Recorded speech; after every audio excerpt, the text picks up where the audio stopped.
condition matrices, PT X, Y, where T is this, X is Y, X, right? Is a infinite time Markov chain if probability of X T plus S is equal to a little y, condition on S of S is little x, and let's say n minus 1, x naught is then x naught is just simply equal to probability of x t plus s y, condition on S of S. And this is the Markov property, and the time homogeneity, where this is the same as xt with y, condition dot x naught with x. So this is the Markov property, and this is the time homogeneity.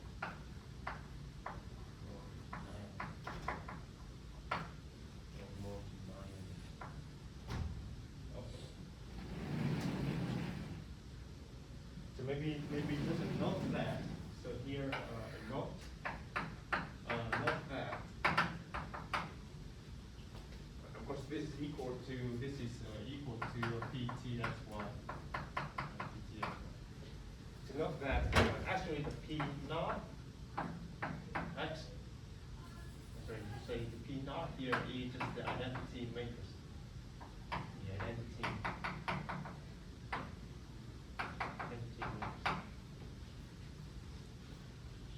This could be seen pretty clear because if x, I have P naught x x, that is a probability. X naught is x, condition dot x naught is x.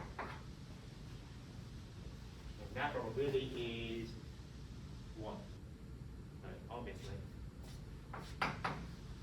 On the other hand, if x is not equal to y, then P naught x y, which is the probability x naught is y, condition dot x naught is x. This event is obviously impossible. Impossible. Right, zero. Yeah. So that's why we say the P naught is simply the identity matrix.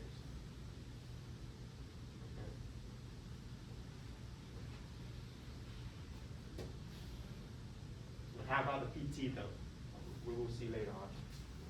So the very first observation is if I have a continuous time Markov chain, then the P naught has to be the identity matrix.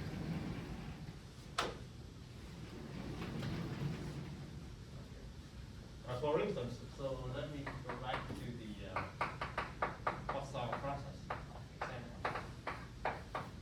Poisson process is a continuous time Markov chain. To see this, all I have to do is to verify these two properties. All I have to do is to verify those two properties. Okay. Of course, my state space here is just a discrete state space. So apparently my state space is just 0, 1, 2. That's my state space. And okay, so now I want to verify my property.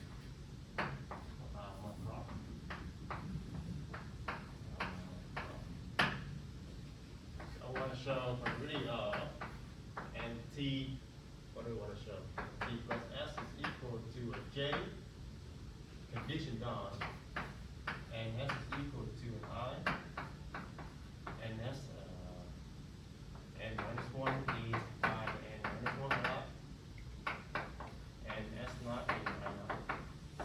Of course, here this sequence of time is decreasing. I have s is above s n minus 1, above s naught, above 0. And of course t is, of course. But this shouldn't be anything really surprising because we already know a Poisson process has the independent increment. So this probability is the same as nt plus s is equal minus ns is equal to j minus I. Of course, you're assuming j is above I. Okay, j is above I. So here assuming here I'm assuming that j here is less above the I. And okay, addition done, ns b and I, whatever the rest here. This should be clear because if I tell you I have I guesses up to time s, then and as it b and I, then well that just this is just equal to this, right? The same as the difference e j minus I in inside of this time interval. Yeah. But then now the next thing to do is to observe that because this is independent of whatever the rest here, because Poisson process has an independent increment, so this is the same as nt plus s minus ns in j minus I, well, addition of ns. This is because the nt plus s minus ns is independent of whatever the in the past here. So essentially, s n minus 1 and s not.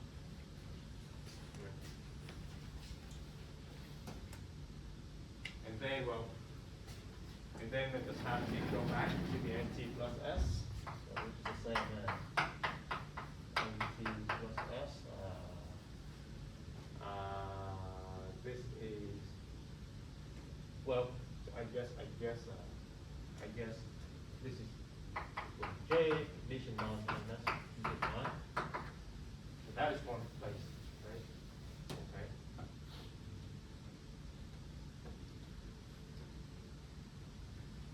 Right. So that is the Markov property. Am I correct? Yeah. Whatever happened in the past doesn't matter. So now I want to show the time homogeneity, and essentially we have to compute the what? The transition matrix, the time homogeneity. Right. So I have the probability of nt plus s minus ns being equal to say a sum. I guess I don't want to call it j anymore. Maybe could I call the n? Okay. Suppose, or maybe let me stick with the that definition. What I have here, to forward the fusion. J minus I, right? So what do I have to show? I have to show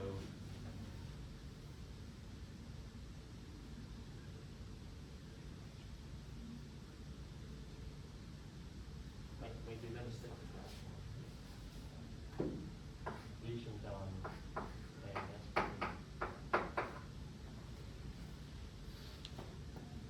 okay, maybe let me start from there, I guess.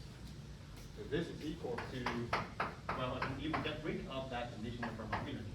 That's event minus ns in j minus I. Again, that's because nt plus s minus ns independent of ns. Okay.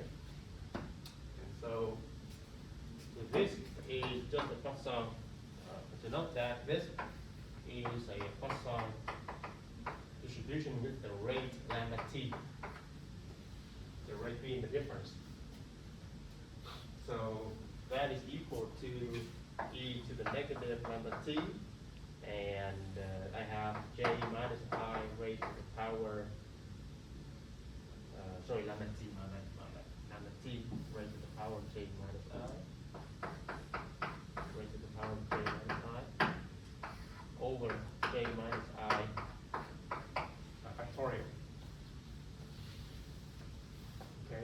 that will be my PTIJ, which is my PTIJ.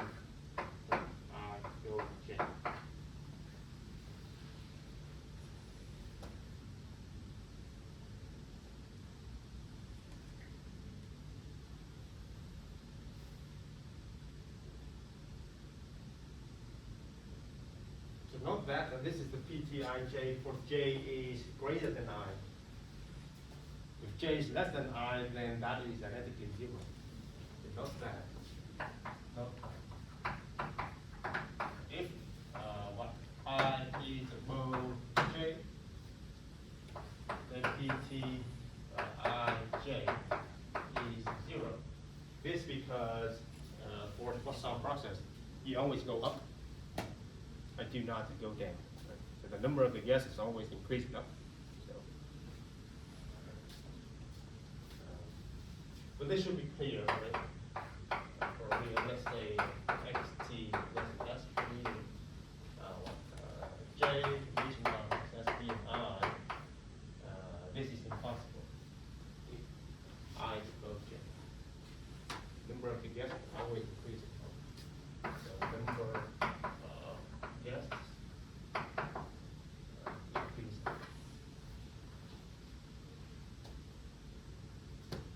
All right. Anyway, so that is what we have for the Poisson process. I would like to mention another example, which I just have to skip.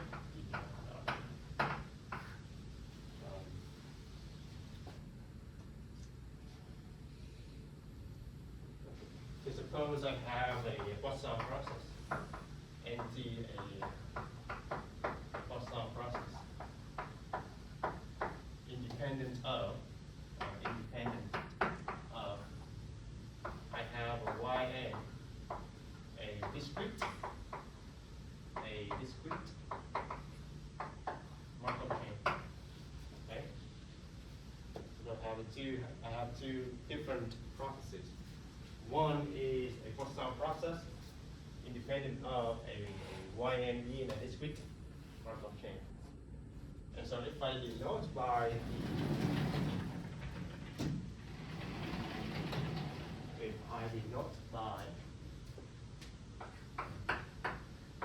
denote x sub t to be y sub n t.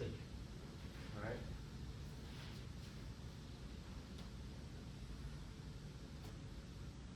Then the truth is this has to be a continuous time Markov chain. Then xt is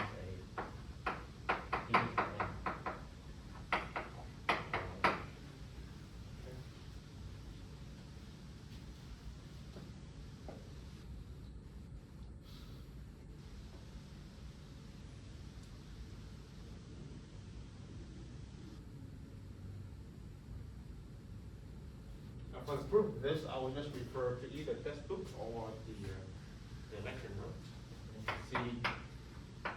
See lecture notes that I proposed later on.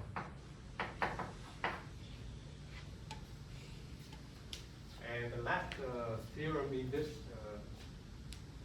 section 4.1 is the following theorem. Is that theorem number 2? Yeah. Two. I hope it's my labeling. So this is just the Chapman-Kolmogorov analogous, a continuous version of the discrete time Kolmogorov. Namely, Ptxy is simply equal to the summation of the z inside state space. Ptxz, I guess I want to call Pt plus s here. Ptxz multiplied with the Ps z going along. So for all time t and s, so for all time t s, we will value an x, y in the state space. For reading up, I am starting from x and then land at I am at y, this t plus that time can be decomposed into pretty much analogous to the discrete case. Pretty much discrete. Markov chain actually learned back in the day. P n plus n x y is just the sum of p n x from z, and from z jump into y in n step.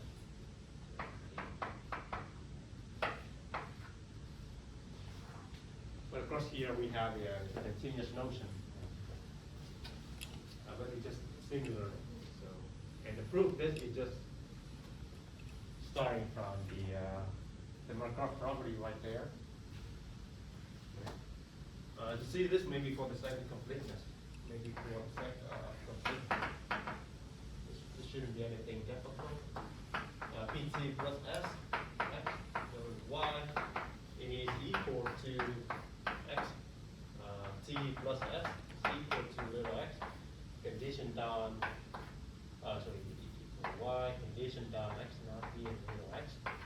And this can be decomposed by the law of total probability, z, right? Summing up, xt plus s being y, and x. Okay, so I want to go with the s here, being the z, conditioned on, no, it should be t here, t being z and x not being x.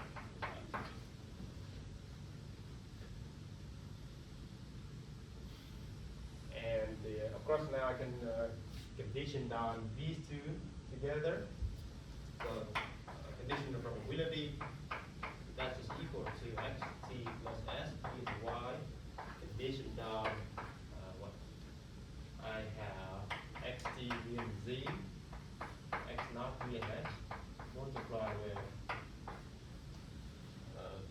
let me just start from x here, right? Xt being z.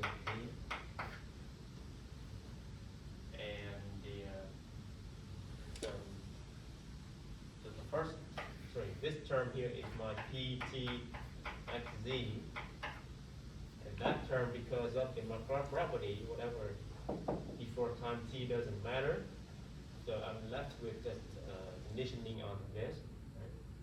And then time homogeneity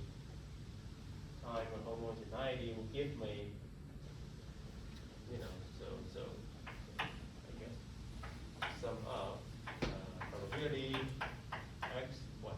Okay, so I can shift back xs being y, conditioned on x naught being z, pt xz. So you get what you need. No?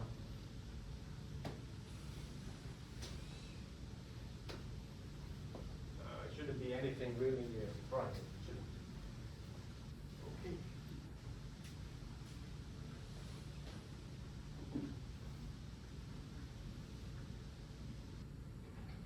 I guess I will leave that one. I will leave that one.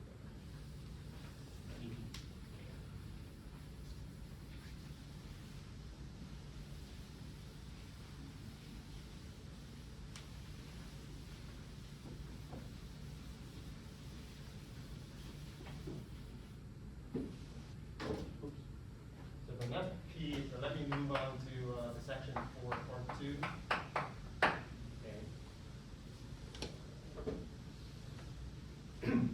So recalling from the discrete Markov chain, right? So recall from discrete Markov chain, in order to compute the Pn, right? The n step transition matrix, Pn xy. Is just actually just equal to p raised to the power n. I just have to multiply the one step transition matrix n times to get the n step. So if I know the p, then I know for every p to the n, I know every n.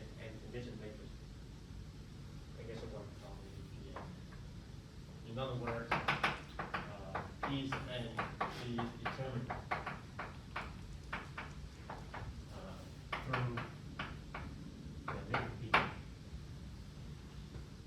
P. Okay.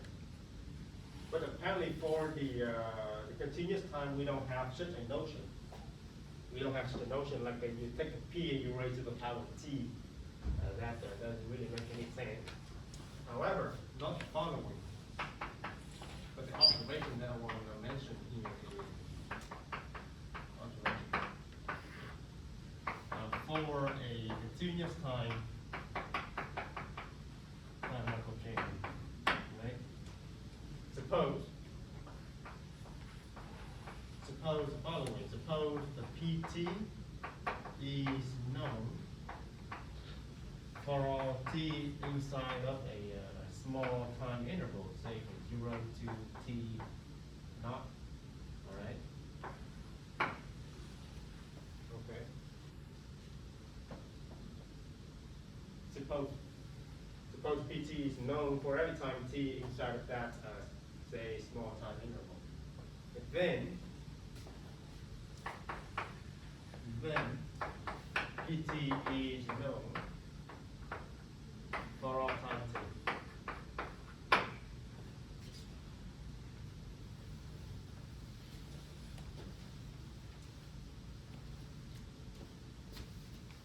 Now, why is that?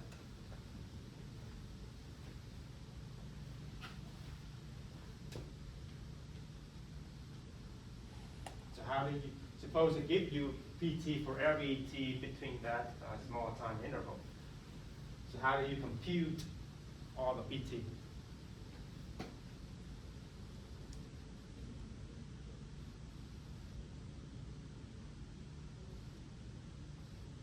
Is it strong markup property? Not really. Not really. It's called here.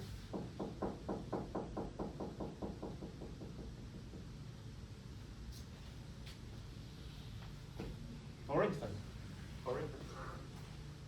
you see this, right? See this? See this? We employ the Chapman chromophore theorem. Chapman chromophore.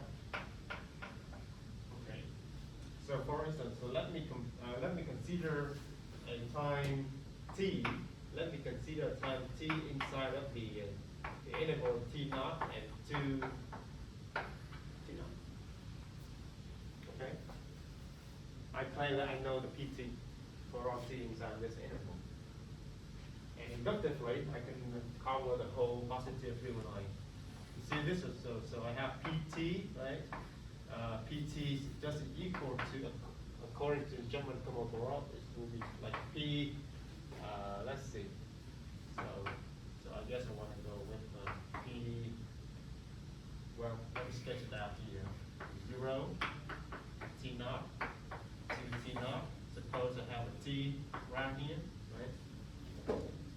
So that will be PT minus T naught, T minus T naught, multiply with the P T naught. Yeah?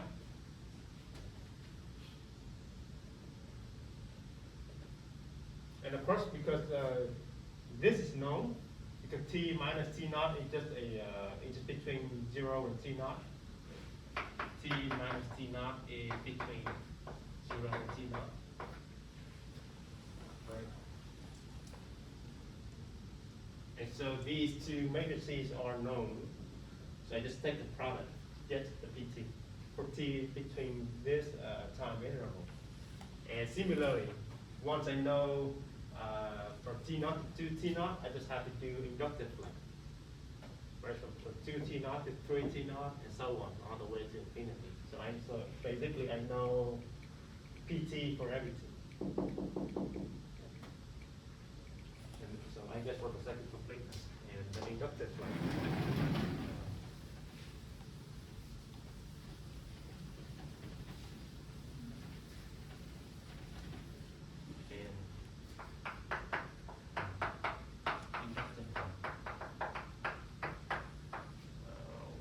compute, we may compute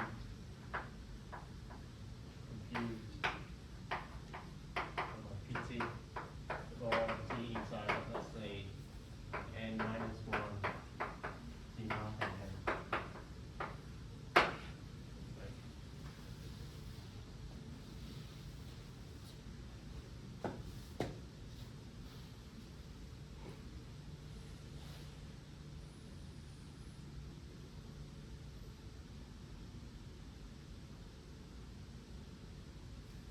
Yeah, good.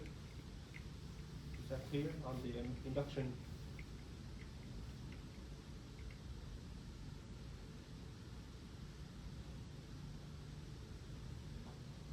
Okay. So this motivates the so-called the rate transition, the rate matrix. What was that again? The proper to okay definition. Definition one. Okay.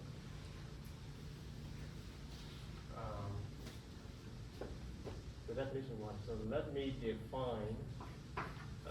I guess I'm gonna go with given a transition matrix T, alright, for a continuous Markov chain.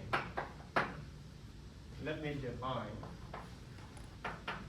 the following matrix Q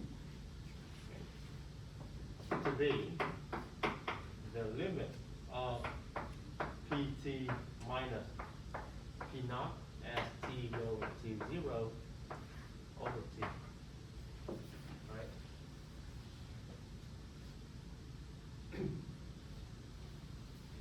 If, in the following sense, if the limit exists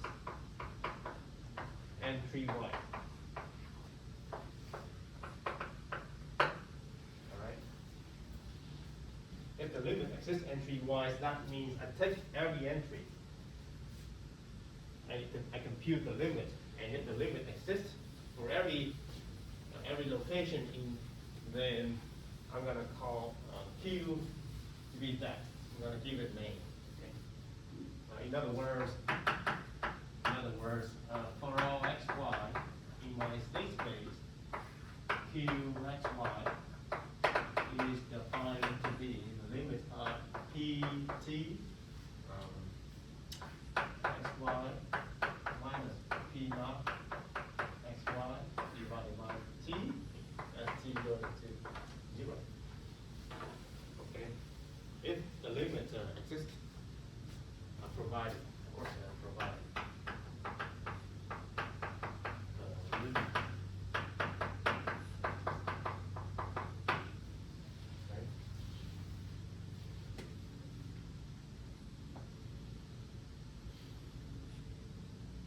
And the Q here is so-called the rate matrix. Let me double check on the name. They give a lot of names. So let me double check.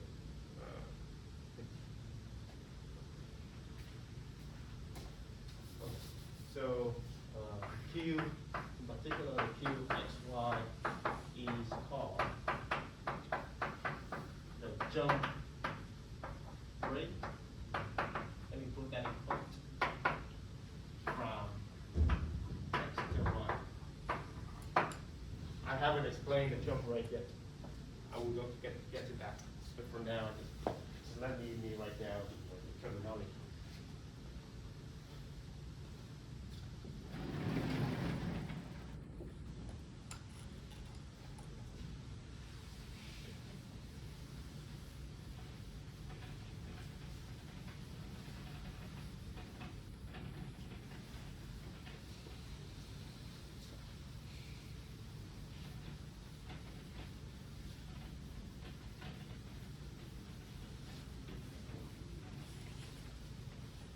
What does that mean? Okay, so maybe let me put the next lemma. Theorem by definition 1, so lemma 2. Suppose I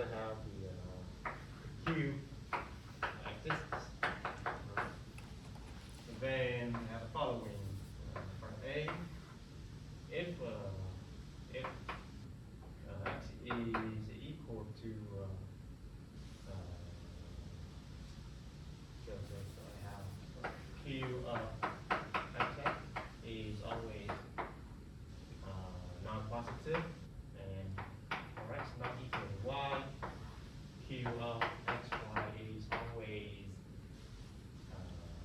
always negative, right? And b, suppose my state space is finite. S is finite, then it actually has following identity. Q of fx is just equal to the summation on the y not x, q x y. Okay.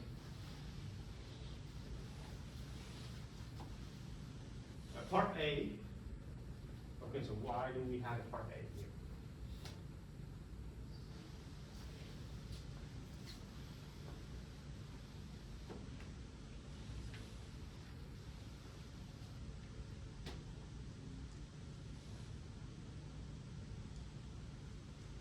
Why part A holds true?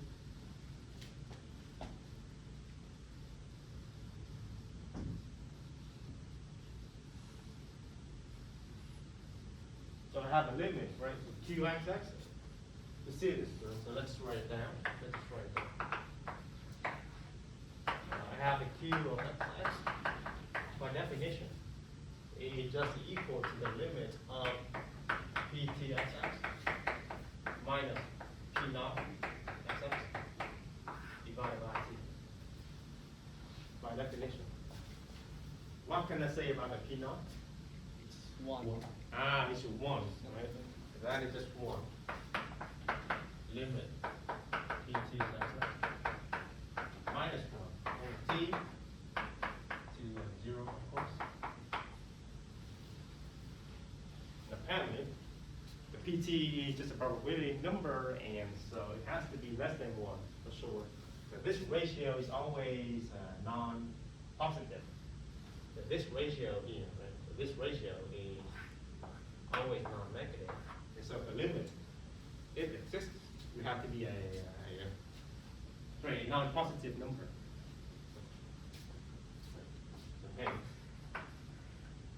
The limit must be non-positive. Yeah? Is this something you learned already? Just calculus.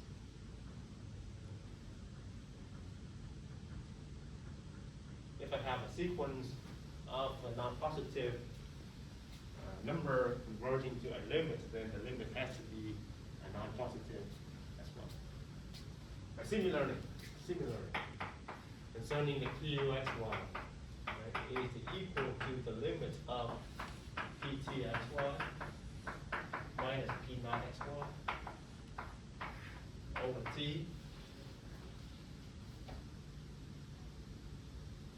And if x is not equal to y, then the p naught x y is 0. So essentially, I'm looking at a positive ratio. So limit of pt x y divided by t.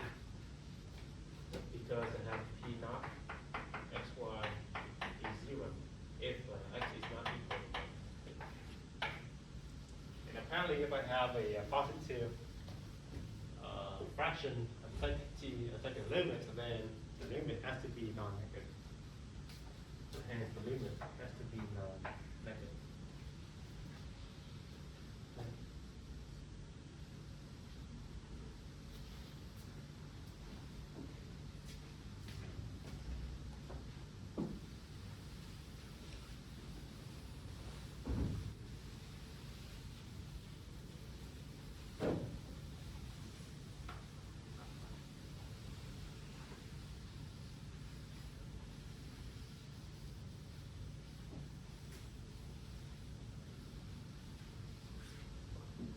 So now to see part B, if S is finite, right? If S is finite, then note that the QXX, again, by definition, is the, or maybe just to start off with the original limit. Right? So that will be PTXX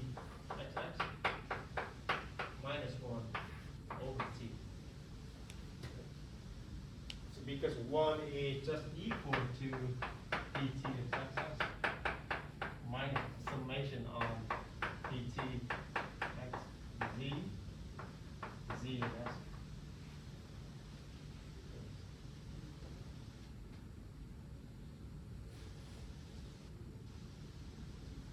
Because that sum has to be one. For x, I gotta go with z for some z at the time t. And apparently, inside of this sum, that contains the PT and xx. This sum contains this quantity. And so, divided by t. So that is just equal to the negative sum of PT and z, where z is not equal to x divided by t.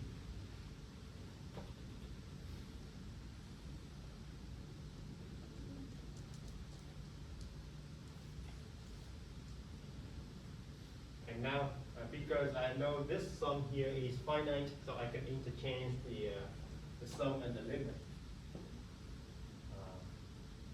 So maybe one more step further. So negative sum z not equal to x, pt of z over the t.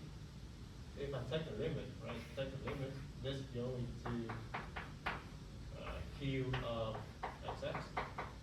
And that limit, this summation here would converge to a negative sum z not equal to x, and pt, sorry, q, qx. This is possible, which is possible since s is finite. So essentially, limit of the sum is equal to the sum of the limit. Because if I have infinite sum and I take the limit, it need not be equal to the sum of the limit.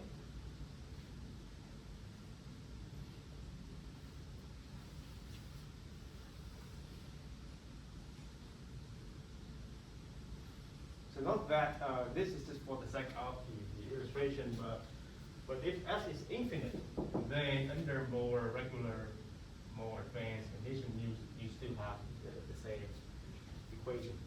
So note that. So let me put the remark here just in case. Remark. If s is infinite, then under, let's say under further condition, I will still have the same equation. So q of x is still equal to negative sum of the q x1. However, we will avoid those technicalities.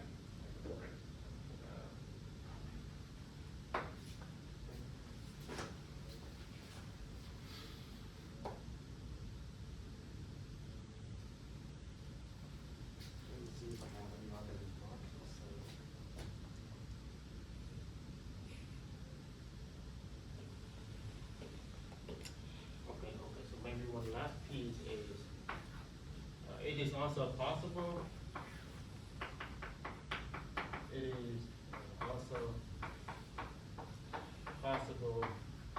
that you have such a situation, qxx is equal to infinity, negative infinity.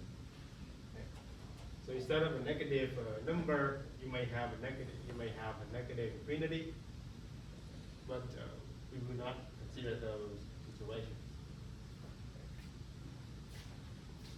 We will not, but we will not consider those cases because it's a hard situation.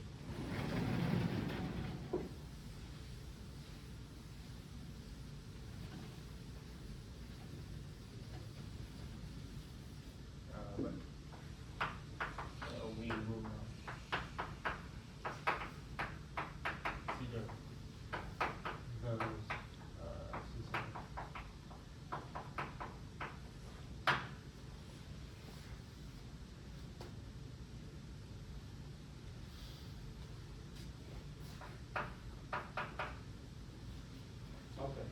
let me compute, for example, let me compute the Q here.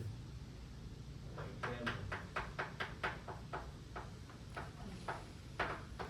Let me just consider the Poisson process for the sake of illustration. So the Poisson.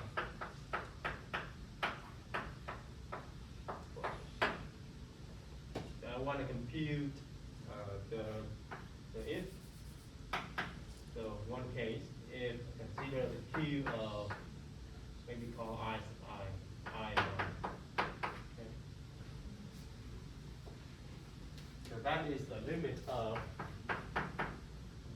t go to 0, p t what, I minus, well, write 1 here divided by t. Now,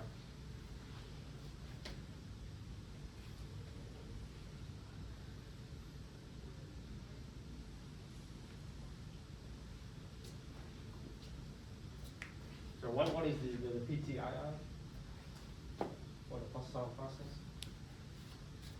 I just wrote a couple minutes ago. Didn't I? Go back and look under note. Just wrote it in. No?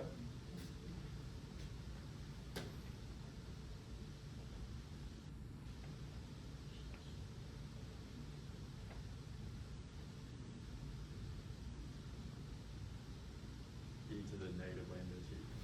E to the negative limit. Yeah. Because I have the same I. So you're going to t minus 1 over the t limit. So what is that limit as t goes to 0?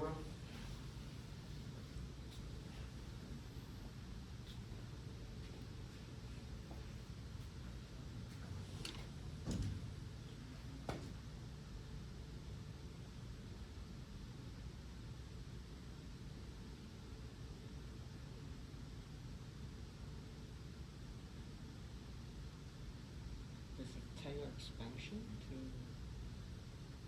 You leave that much. At least local rule. Yeah. 0.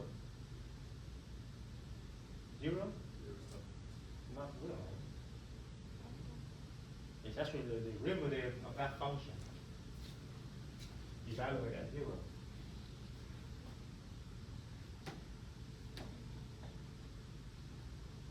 No? If I call ft to be e negative lambda t, how do you determine the f prime 0?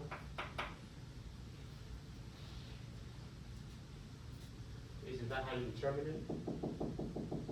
Derivative of f prime 0 is the limit of ft minus f0 over the t.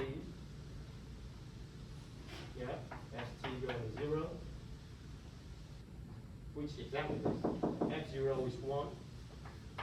This is 1. Yeah. But then, well, I guess if you know ft is this and that, the derivative is just a negative lambda. We did just negative. Because f prime 0 is just negative lambda here, negative lambda prime 0. Yeah? That should be just negative lambda. Alright. So what if I have a qxy?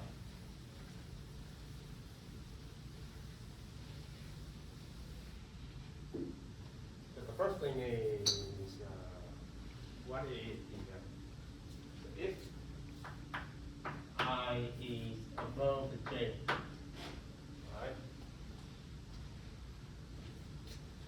Then qij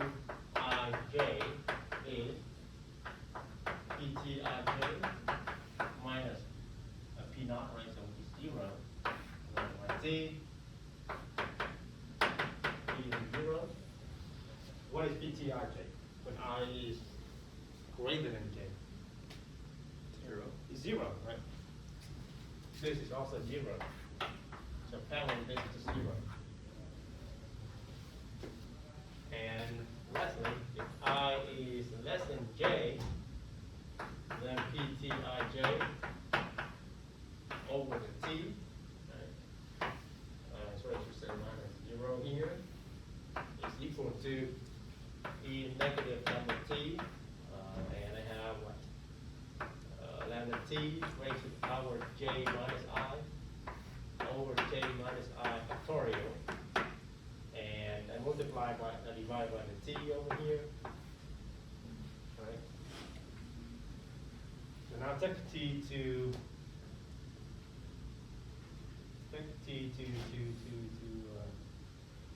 what? Or maybe, okay, so I guess I already run out of time, so. But there will be two cases. So, okay, so I know this together with that.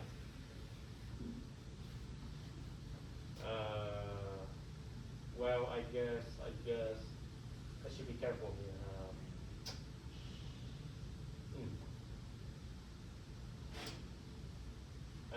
I guess I shouldn't be that quick here. So I'm sorry to take back what I just said. Because I don't know any about that. All right. So if J is just one unit greater than I, all right. For instance, if J is just I plus 1,